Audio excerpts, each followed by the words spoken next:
Invitarles a abrir sus Biblias a Marcos capítulo 2, versículos del 18 al 3, capítulo 3, versículo 6.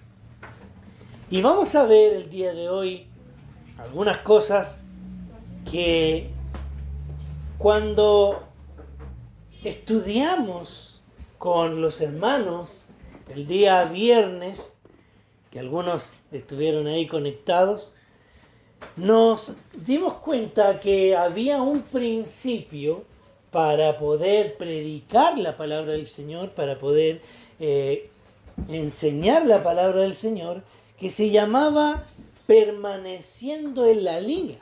¿Se acuerdan? Ese principio que ya hemos visto los varones de aquí, de este lugar, se basa en 2 Timoteo capítulo 2, versículo 15, que dice en una parte del versículo que usa bien la palabra de verdad. Esta palabra usar bien, decíamos que correspondía a poder trazar una línea recta. Ustedes saben que una línea recta es recta, no es discutible eso. No puede ser una línea así de una raya, porque si no, no sería una línea recta. Pero hermanos, en la predicación, algunas personas pueden tender a usar la Biblia para estar sobre la línea, diciendo más de lo que deben decir de la palabra, añadiendo a la Biblia lo que la Biblia dice, poniendo más cosas a la palabra del Señor y diciendo cosas que en realidad el Señor no quiso decir, sino que le sumaban a la Escritura o le suman a la Escritura mandamientos de hombres. Pero también está el otro extremo, que es que hay algunas otras personas que hacen lo contrario. Pueden usar la Biblia para estar sobre la línea, diciendo más de lo que deben decir de la palabra, o bajo la línea, no diciendo lo que la Biblia dice, restando importancia.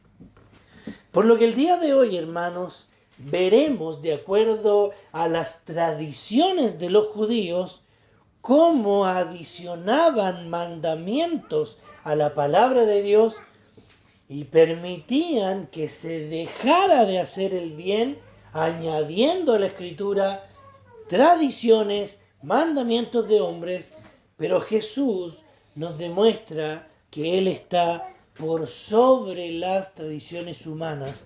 Y el título del sermón que queremos entregar el día de hoy es Cristo está por sobre las tradiciones humanas. Y veremos 3 tradiciones humanas y ya vamos a ver por qué he decidido llamarlas tradiciones, porque si bien es cierto, son mandatos o ejercicios bíblicos que el Señor había dado, pero que ellos lo transformaron en tradiciones usándolos y utilizándolos a su propia conveniencia. Esto es lo que vamos a ver en los versículos 18 al 22, en donde Cristo demuestra estar por sobre el ayuno. Versículo 18 al 22. Más adelante veremos cómo Cristo demuestra estar por sobre el día de reposo. Versículos 23 al 28. Y finalmente veremos cómo Cristo siempre será para bien. Cristo siempre será para bien. Habiendo dicho esto, me gustaría que leamos lo que dice el texto y podamos extraer de las Escrituras enseñanzas para nuestras vidas. Vamos a leer en el nombre del Señor estos versículos de Marcos capítulo 2, versículos 18 hasta el 3, versículo 6. Dice así la palabra del Señor. Y los discípulos de Juan y los fariseos ayunaban. Y vinieron y le dijeron: ¿por qué los discípulos de Juan y los fariseos no ayunan y tus discípulos, ayunan y tus discípulos no ayunan? Jesús les dijo: ¿acaso pueden los que están de bodas ayunar mientras está con ellos el esposo? Entre tanto que tienen consigo al esposo, no pueden ayunar. Pero vendrán días cuando el esposo les será quitado, y entonces en aquellos días ayunarán. Nadie pone remiendo de paño nuevo en vestido viejo. De otra manera, el mismo remiendo nuevo tira de lo viejo y se hace peor la rotura. Y nadie echa vino nuevo en odres viejos. De otra manera, el vino nuevo rompe los odres y el vino se derrama y los odres se pierden. Pero el vino nuevo en odres nuevos se ha de echar. Aconteció que al pasar él por los sembrados un día de reposo, sus discípulos andando comenzaron a arrancar espigas. Entonces los fariseos le dijeron: mira, ¿por qué hacen en el día de reposo lo que no es lícito? Pero él les dijo: ¿nunca leíste lo que hizo David cuando tuvo necesidad y sintió hambre, y él y con los que estaban?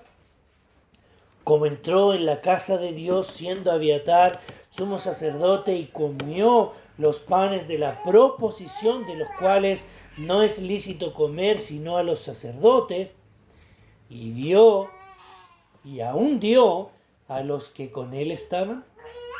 También les dijo: el día de reposo fue hecho por causa del hombre, y no el hombre por causa del día de reposo. Por tanto, el Hijo del Hombre es Señor aún del día de reposo.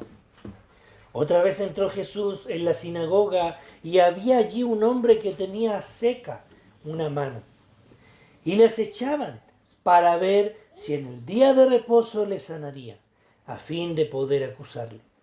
Entonces dijo al hombre que tenía la mano seca: levántate y ponte en medio. Y les dijo: ¿es lícito en los días de reposo hacer bien o hacer mal, salvar la vida o quitarla? Pero ellos callaban.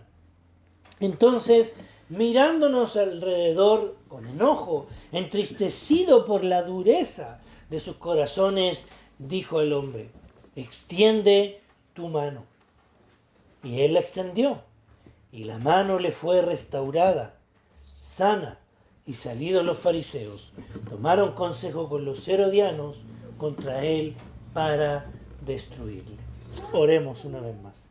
Señor, oramos en esta hora para que tu palabra permita que podamos entender que las tradiciones o el legalismo, Señor, solo destruyen. Pero tú, Señor, eres el que da vida. Y en ti debemos, Señor, poner nuestra mirada siempre. Te lo pedimos en esta hora, que nos guíes a entender tu verdad. Amén. Amén. Cristo está por sobre las tradiciones humanas. Cuando hablamos acerca del ayuno, inmediatamente viene a nuestra mente las veces en las cuales nos reunimos como iglesia a ayunar.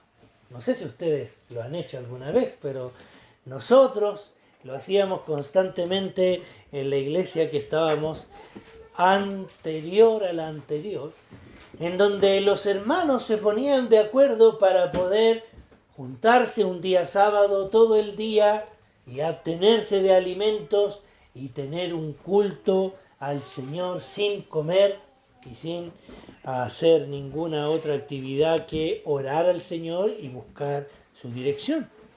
Interesantemente, el Señor nunca ha desaprobado el ayuno, porque Él en Mateo capítulo 6 les menciona a las personas en las cuales Él está predicando: cuando ayunéis.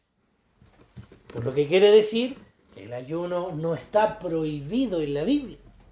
Pero vamos a ver cuál es el sentido del ayuno en la Biblia y cuál es el sentido de lo que Dios quiere también mostrarnos por medio de su palabra en esta ocasión. Dice el relato que los discípulos de Juan y los fariseos estaban ayunando. Es interesante que ellos se cuestionaron o se extrañaron por qué los discípulos de Jesús no estaban ayunando. Los fariseos tenían una costumbre bastante interesante de poder ver en relación al ayuno, porque ellos ayunaban 2 veces por semana. Algunos dicen que ellos ayunaban los lunes y los jueves. Pero en otros casos hay algunos estudiosos de la Biblia y de la historia de la Biblia que dicen que los ayunos de los fariseos eran bastante notorios ante el público, porque ellos acostumbraban no solamente a abstenerse de los alimentos, sino también a hacer que sus rostros parecieran demacrados y tristes, incluso llegando a poner un tipo de maquillaje en su cuerpo para que pareciera que su cara estuviera mucho más pálida. No sabemos cuál era la verdadera motivación o si era igual a la motivación de los fariseos lo que tenían los discípulos de Juan el Bautista en esta ocasión, pero como dice la palabra del Señor, ellos estaban extrañados de por qué los discípulos de Cristo no estaban teniendo ese tipo de ayuno, ese tipo de actividad. Cuando nosotros leemos lo que dice el Antiguo Testamento, nos encontramos con Levítico, en donde la palabra del Señor también mandaba por ley al pueblo de Israel tener un ayuno al año. Interesantemente, ese ayuno se hacía para el día de la expiación y todo el pueblo debía abstenerse de comer, abstenerse de tomar incluso agua y lamentarse por su pecado. Cuando nosotros vemos el ayuno también en el Antiguo Testamento, todos los tipos de ayunos tienen un sentir de lamento, de quebranto, de algo que ellos están sintiendo y quieren forzarlo mucho más a su carne para que pudiesen estar más tristes aún. Por lo tanto, el ayuno ya nos podemos ir dando cuenta como cuando Jesús, cuando se nos relata que Él estuvo en el desierto por 40 días y 40 noches, y Él allí estuvo ayunando, también había aflicción en su vida. Por lo que el ayuno no simplemente se hacía por hacer, sino que el ayuno debía tener también un motivo de aflicción. Si ustedes leen la historia de David, cuando él pierde a su hijo con Betsabé, él está ayunando en ese momento y además de eso, vistiéndose de cilicio, que era un traje que se ponían para que su cuerpo fuera raspado, y también poniéndose ceniza en su cabeza y en su cuerpo para que pudiesen también darse cuenta de que él estaba en aflicción. El ayuno en ningún momento se ve en las Escrituras como motivo de alegría. Al contrario, nosotros podemos ver cómo las bodas, incluso como dice el versículo 19, en donde el Señor pone adelante el ejemplo de las bodas, traía solamente felicidad y estaba prohibido ayunar en las bodas. El Señor le dice a estos hombres que vienen a preguntarle, ¿acaso pueden los que están de bodas ayunar mientras está con ellos el esposo? Entre tanto que tienen consigo al esposo no pueden ayunar, pero vendrán días cuando el esposo les será quitado, entonces en aquellos días ayunarán. Jesús, podríamos decir que él estaba hablando en parábolas en esta ocasión. Y estas parábolas también traían una enseñanza que el Señor las había dado para que los que tenían oídos para oír pudiesen entender. Pero al parecer no solamente lo que el Señor Jesucristo está tratando de enseñarnos por medio del ejemplo de las bodas, tenía que ver también con una celebración, sino que Él, considerándose como el novio o el esposo, traía también el inicio de una fiesta que solamente traía paz y felicidad. El reino de los cielos se había acercado. ¿Qué más contentos podían estar los hijos de Dios? El Mesías había llegado. Ellos no podían estar ayunando. Ellos no podían estar demacrando su cuerpo. El fin que vendría para cuando el Señor o el novio, como dice Jesús ahí, les será quitado, sería cuando Cristo iba a sufrir la cruz. Y aunque no tenemos relato de este ejercicio del ayuno en los evangelios y en el libro de los Hechos, cuando Jesús se fue, claramente el Señor ha enseñado esto para las personas que estaban en ese momento preguntando. Esta respuesta pareció haber sido extraña para los judíos porque ellos no podían entender de qué se trataba lo que Jesús estaba diciendo. Tal vez vieron que se estaba hablando de una boda, pero ¿cuál boda? No había ninguna boda en ese momento. Sin lugar a dudas, el esposo había llegado a la tierra y esta era motivo de celebración y no de lamento. A lo que Jesús expone otras parábolas más. Y menciona en el versículo 21 que Él habla acerca de una situación que las personas acostumbraban a conocer. El arreglo de los paños. Las personas no tenían ropa como nosotros las tenemos, sino que se vestían con túnicas, y las túnicas no abundaban en los closets de las personas como hoy día abundan nuestras camisas y nuestros pantalones, y para qué decir la ropa de las mujeres. Pero en ese entonces, cuando un vestido se echaba a perder, había que arreglarlo.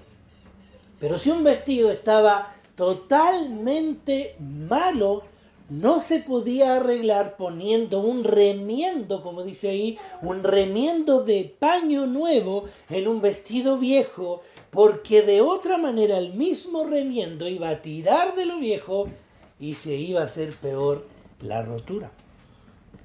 Jesús les quiere enseñar a estos hombres, por medio de este ejemplo, que todo lo que estaba sucediendo en ese momento era que las nuevas criaturas que estaban allí no debían seguir haciendo las cosas viejas porque tenían a Jesús con ellos, que era también el remiendo nuevo, que había traído también una hermosa, en un hermoso traje, por así decirlo, a sus vidas, que eran vidas nuevas, y que lo nuevo que venía para ellos era la palabra de vida, y como lo dice más adelante, el vino nuevo. Y en el versículo 22, nadie echa vino nuevo en odres viejos, de otra manera el vino nuevo rompe los odres, y el vino se derrama y los odres se pierden, pero el vino nuevo en odres nuevos se ha de echar. Jesús era todo lo que ellos necesitaban. Estas vidas que el Señor había elegido para vivir por Él y para Él y llenarse de Él, no era para seguir siendo como eran anteriormente, para que fueran religiosos, porque justamente los religiosos no estaban soportando lo nuevo, no estaban soportando lo que claramente era mejor. Lo nuevo siempre es mejor que lo viejo. Usted se da cuenta cuando usted compra un auto nuevo, siempre es mejor que el auto viejo. O si usted compra una ropa nueva, siempre va a ser mejor que la ropa vieja. Pero es necesario, hermanos, poder entender que la forma en la cual ellos no recibían las enseñanzas de Jesús, no querían creer las sanidades que el Señor había hecho, el mensaje que el Señor estaba dando, era porque esto significaba de que no eran aptos para recibir el remiendo nuevo, el vino nuevo, que era Cristo. Solo Jesús podía hacer de ellos personas nuevas, aptas para recibir la palabra de vida. Es interesante, hermanos, que la palabra de Dios en Cristo y aceptar a Jesús como el Hijo de Dios solo iba a ser soportado por una vida nueva, que el mismo Señor Jesucristo llamó y transformó. Justamente la salvación que Jesús traía no debía juntarse con el sistema judaico en donde no confiaban en Cristo como el Salvador, sino en sus propios méritos, en sus propias obras, que por cierto nadie cumplía porque era imposible hacerlo. Además, no solamente el ayuno había sido una causa de división en ese momento y descontento de parte de los fariseos, sino otra tradición más que, como ya dijimos, no era malo en sí hacerlo, sino que ellos habían agregado al ayuno una tradición y una forma de hacer muchas más veces de lo que se debía, pero en esa ocasión el Señor ya había llegado y ellos no necesitaban por qué seguir ayunando. Pero otra de las cosas que nosotros vemos también ahí en el texto tiene que ver con el día de reposo. Y esto es lo que dicen los versículos 23 en adelante, en donde vemos cómo Cristo está por sobre también el día de reposo. Y dice el versículo 23 que al pasar Él por los sembrados un día de reposo, sus discípulos andando comenzaron a arrancar espigas. Cuando hablamos acerca del día de reposo, nosotros inmediatamente deberíamos considerar que este día era un día sagrado para los judíos. A tal punto que ese día sagrado llegaba a ser molesto en cierta forma, porque habían tantas reglas que los hombres no podían cumplir, o reglas que debían cumplir y otras cosas que no debían hacer porque no cumplían con las reglas, que incluso, como el texto lo dice, hoy en día somos testigos en muchas iglesias acerca de algo parecido. El viaje que Jesús y sus discípulos estaban haciendo, se dice que era el viaje camino a la sinagoga, en donde Él, como ya sabemos, acostumbraba a ir a enseñar la palabra del Señor. Ahí estaban los libros, ahí estaba la Biblia, ahí estaba la ley, en donde el Señor en muchas ocasiones fue, leyó un texto y se sentó para poder enseñar la palabra del Señor. Pero mientras iban para ese lugar, unas personas que Marcos los retrata como fariseos, tal vez les seguían a ellos para saber qué era lo que, además de todo lo que ya había hecho el Señor, sanando un demonio en una sinagoga, habiendo también puesto en su lugar a los fariseos, a los escribas, teniendo mucha más autoridad que ellos, habiendo también sanado a un paralítico, pero el problema que habían tenido era que Él había dicho que iba a perdonar los pecados y todo esto se cumplió. Jesús ya no estaba solo en los lugares donde iba, sino que tenía guardias que ya le estaban permitiendo que su mensaje fuera evaluado en todo momento. En esta ocasión, dice la palabra del Señor, que sus discípulos comenzaron a arrancar espigas porque tenían hambre. Según lo que dice Deuteronomio, capítulo 23, versículo 35, esto estaba permitido. Pero los fariseos habían impuesto una regla más, que estaba prohibido cosechar en el día de reposo. tal como lo mencionaba Éxodo 35, 21. Estaba prohibido trabajar en el día de reposo, pero solamente el hecho de sacar con su mano espigas, que la ley en Deuteronomio 23 decía que no se debía trabajar utilizando una hoz, que ya no era lo mismo que sacar un poquito, sino sacar un buen paquete, por así decirlo, de espigas. Ellos habían impuesto esta ley humana de que no debían ni siquiera tomar algo porque ya era un trabajo. Los discípulos claramente no habían ejercido ningún esfuerzo o, como lo dice la ley, una hoz de trabajo, pero sin embargo para los fariseos esto no era lícito. Eso es lo que dice el versículo 29. ¿Por qué hacen en el día de reposo lo que no es lícito? Y ponga atención en esta palabra y ponga atención con lo que los fariseos quieren aquí entender.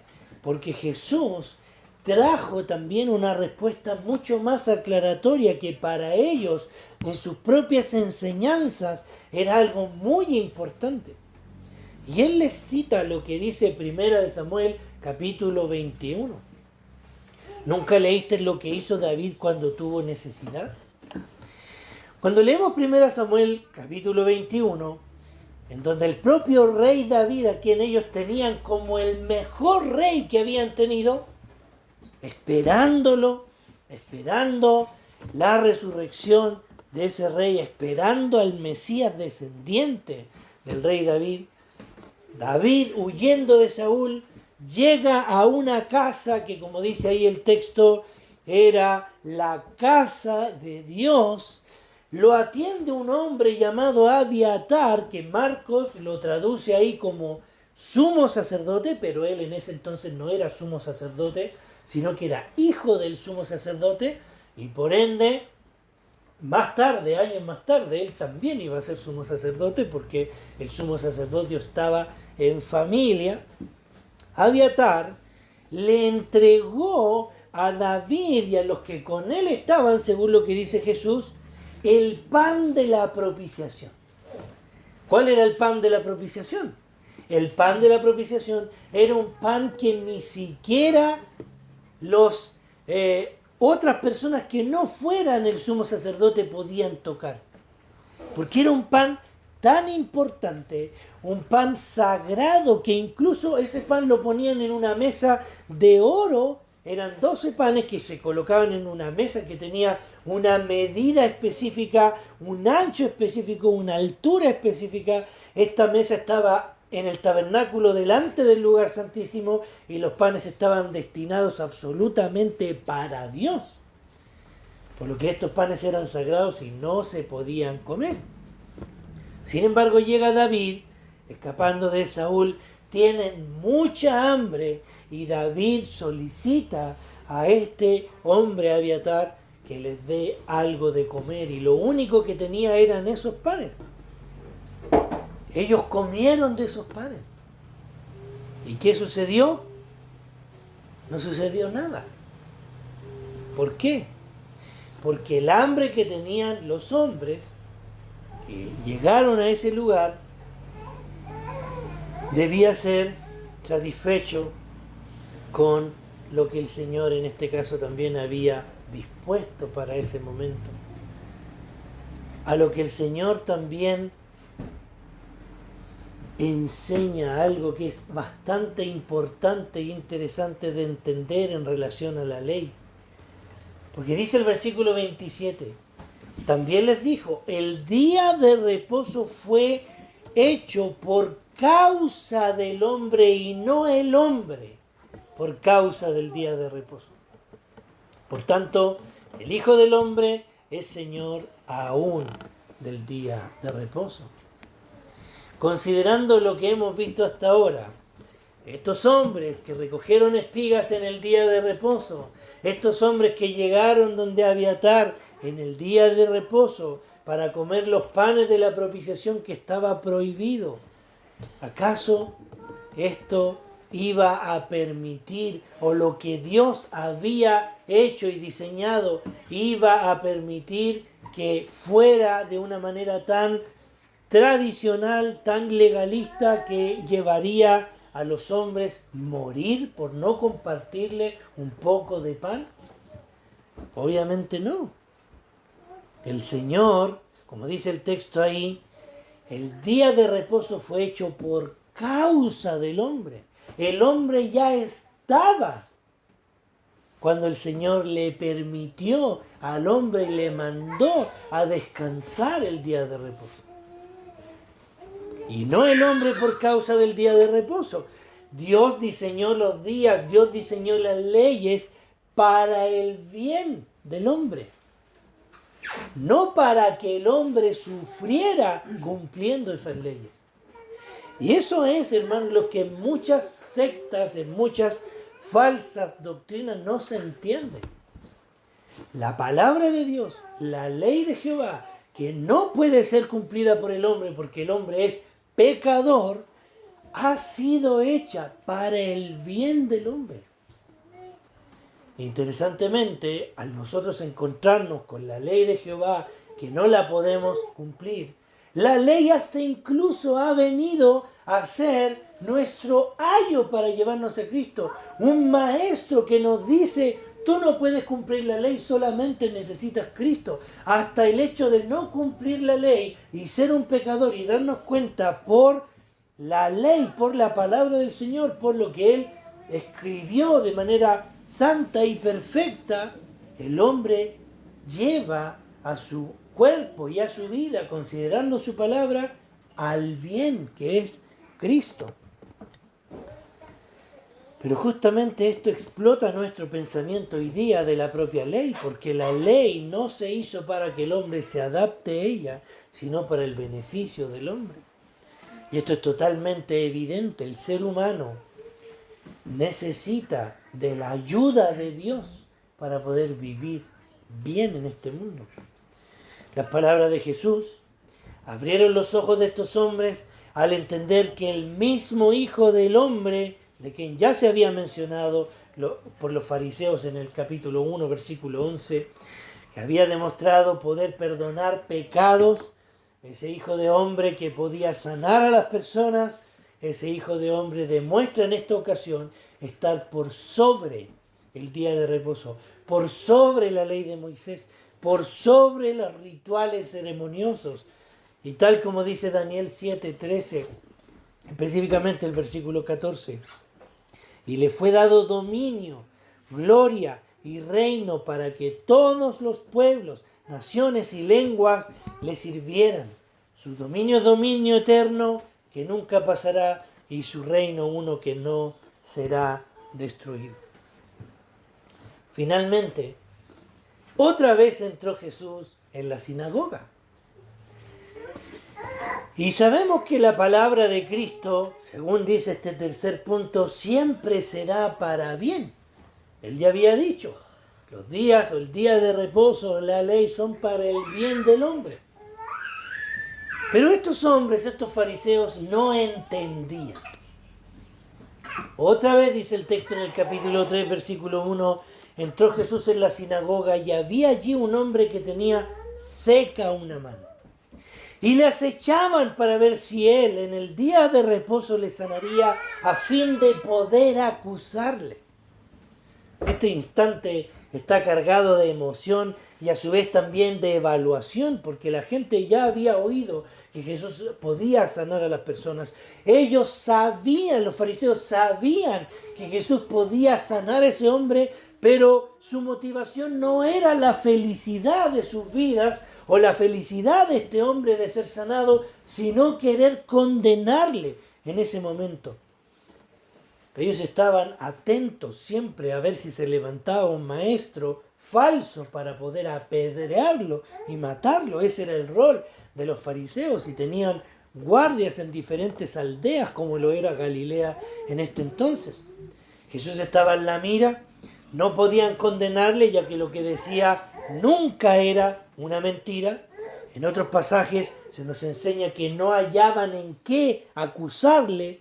Y en ese momento, que era el momento perfecto, había un hombre que ellos habían encontrado ahí que tenía una mano seca. ¿Cómo será tener una mano seca? Claramente una mano inmóvil, una mano que no se puede mover, uno se corta un dedo y ya se complica para hacer las cosas. Obviamente esta persona no estaba bien y necesitaba de la ayuda de Cristo. Pero la actitud de los fariseos se volvía mucho peor, deseando que sucediera algo bueno para un hombre con un fin que no reconocería en ellos la deidad de Cristo, aún sabiendo que este bien iba a ocurrir, sino más bien para condenarle. Y fíjense que así funcionan las malas tradiciones legalistas. No importa el bien que hagas, si no cumpliste con lo que te pidieron, estás mal. Por lo que es necesario darnos cuenta que cuando no se promueve el verdadero bien, las cosas se invierten y el pecado se permite y la santidad se desecha. A tal punto que en muchos lugares se prohíbe, en muchos lugares en donde se dice que aman al Señor, que anhelan al Señor con todo su corazón, se prohíbe incluso estudiar la Biblia. Es necesario, hermanos, darnos cuenta que cuando no se promueve el verdadero bien y se dejan pasar pecados, pero ante el público o legalmente está todo bien, eso ni siquiera tiene parte en lo bueno que el Señor también nos ha dejado en su palabra. Pero el versículo 3 nos dice: entonces dijo al hombre que tenía la mano seca, levántate y ponte en medio. Jesús llamó a este hombre para que todos lo vieran. Él ya sabía que estos los estaban evaluando, no hizo nada escondido, sino que en ese preciso momento le llamó a este hombre para que pasara al medio, para que se levantara de ahí, y le dijo a todos los que estaban ahí: ¿es lícito en los días de reposo hacer bien o hacer mal? ¿Salvar la vida o quitarla? Si nos hicieran esta pregunta a nosotros, ¿qué responderíamos? Obviamente que en el día de reposo era lícito hacer bien, porque eso era lo que ellos querían, que se cumplieran las leyes que supuestamente el Señor había dado, y eso era bueno. Pero fíjense que estos hombres ni siquiera tuvieron la decencia de contestar y confirmar lo que el Señor estaba preguntando. Ellos, sabiendo que en el día de reposo se podía hacer el bien, ¿qué hicieron? Callaron. Callaron. Preferían no decir nada, porque su tradición era tan, pero tan importante para ellos, que su ceguera espiritual no les permitía aceptar la verdad. Entonces, mirándolos alrededor con enojo, dice el texto ahí, wow, Jesús se enojó, entristecido por la dureza de sus corazones. Esta palabra, entristecido por la dureza de sus corazones, también se replica cuando el Señor sana a Lázaro, su amigo. Cuando Jesús lloró, Él no llora de pena porque su amigo había muerto. Él sabía que su amigo iba a revivir. Él es Dios. Pero Él, mirándonos alrededor con enojo, entristecido por la dureza de sus corazones, viendo que ellos, aún sabiendo que Jesús podía sanarlo, aún sabiendo la verdad, y callaban y no querían aceptarla, el Señor dijo al hombre: extiende tu mano. Y él la extendió. Pongamos atención en esto. Él dijo al hombre. Él no le dijo al hombre: acuéstate aquí, yo voy a ir a buscar mis herramientas para poder examinarte, para poder evaluar tu mano. Jesús ni siquiera trabajó al momento de sanar a ese hombre. Ellos estaban descontentos porque no se podía trabajar ese día. Jesús solamente habló. Y él dijo una vez más, por el poder de su palabra, extiende tu mano, y él la extendió. Y la mano le fue restaurada sana. Y salidos los fariseos, tomaron consejo con los herodianos contra él para destruirlo. Hermanos, los fariseos se indignaban por recoger espigas y sanar a un hombre en el día de reposo, pero no tenían ningún problema en planificar un asesinato en el día de reposo. Hermanos, estas tres implicaciones que hemos visto el día de hoy nos llevan a entender que así como en ese entonces las tradiciones de los legalistas llevaban a las personas a amoldarse en un sistema religioso, hoy en día, hermanos, debemos tener cuidado con las tradiciones y el legalismo en nuestra iglesia. Hoy día tenemos que tener cuidado y debemos tener presente también que los sistemas religiosos están en todas partes. En las sectas, claramente. En las religiones culturales. En la iglesia católica. Pero también en la iglesia evangélica. Hoy día tú puedes ser cristiano sin haber conocido a Cristo en una iglesia evangélica. Hoy día tú puedes ser miembro de una iglesia sin haber entendido el Evangelio. Hoy día podemos ser parte de un liderazgo de una corporación solamente por cumplir normas y tradiciones al pie de la letra. Pero Cristo, hermanos, vino a mostrarnos que ser un hijo de Dios va más allá de los sistemas religiosos, va más allá que de las tradiciones, va más allá que de las opciones y de las formas. Ser hijo de Dios implica entender de qué se trata la bondad de Dios y mayormente conocerle a Él, entender que Él vino a pagar en la cruz por cada uno de nuestros errores que se llaman pecado, por cada una de las veces que no cumplimos con las reglas de la iglesia y pagó por cada una de nuestras vidas. Porque a pesar de que no cumplamos con ningún ejemplo de un hombre ideal y perfecto, no conocíamos cómo funcionaba la iglesia o cómo funcionaba el sistema, Jesús nos puso enfrente de todos y nos dio una vida nueva. Adquirimos gozo y no tristeza.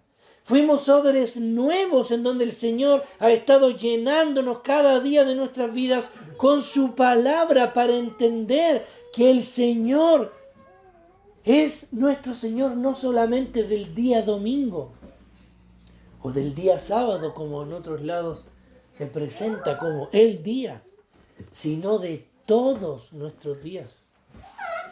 Todos nuestros días. Él es el Señor de todos nuestros días. Él es el que gobierna nuestra vida, porque Él la compró a precio de sangre. Cada vez que pensemos que lo estamos haciendo bien porque estamos cumpliendo las reglas, nos recuerda a la palabra del Señor que nunca lo vamos a hacer mejor que Él, porque fue Él el que pagó en la cruz por nosotros, y eso nos debiese mantener humillados porque nunca podríamos haber cumplido con lo que se demandaba para un hombre perfecto. Solo Cristo lo cumplió. Solo Cristo lo cumplió.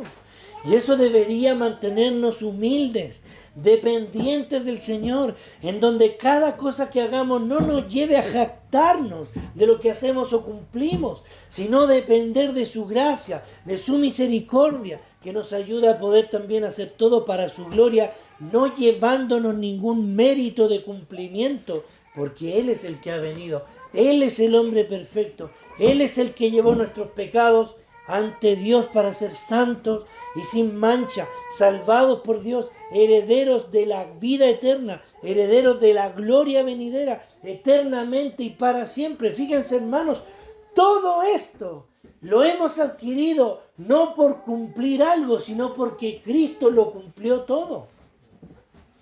Y eso debería llevarnos, hermanos, a adorar a Cristo por sobre todas las cosas.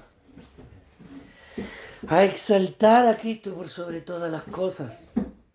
Y si bien es cierto, podemos también entender que en algunos casos la ley de Jehová trae bien al hombre por medio de Cristo. Siempre la ley de Jehová va a traer bien al hombre por medio de su Hijo Jesucristo. Nuestro Dios nos ordena el día de reposo para nuestro bien. Las tradiciones nos expresan también bien al implementar más de lo que nuestro Dios nos dejó. Claramente eso no va bien con lo que Dios quiso, pero siempre los legalistas van a querer hacernos esclavos de sus propias interpretaciones de la Biblia. Y la palabra de Dios, hermanos, siempre nos va a llevar a Cristo, quien es nuestro bien.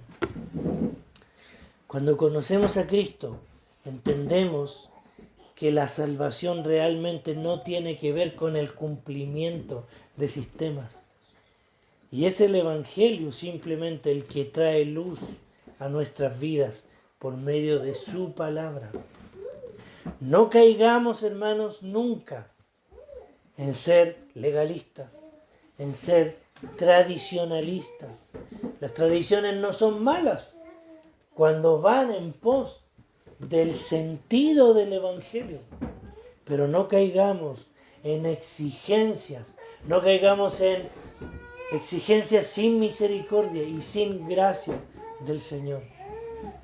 Hermanos, todos nosotros podríamos un día equivocarnos, pero el Señor está con sus brazos abiertos, esperándonos para que podamos arrepentirnos. Y tal vez ante un sistema eso se desmoronaría, pero Cristo es mucho más que los sistemas religiosos. Pidámosle al Señor que Él nos dé sabiduría y que nos permita entender que si vamos a ser una iglesia que predica, que defiende y que vive el Evangelio, seamos una iglesia que no sea legalista ni tradicionalista. Oremos al Señor.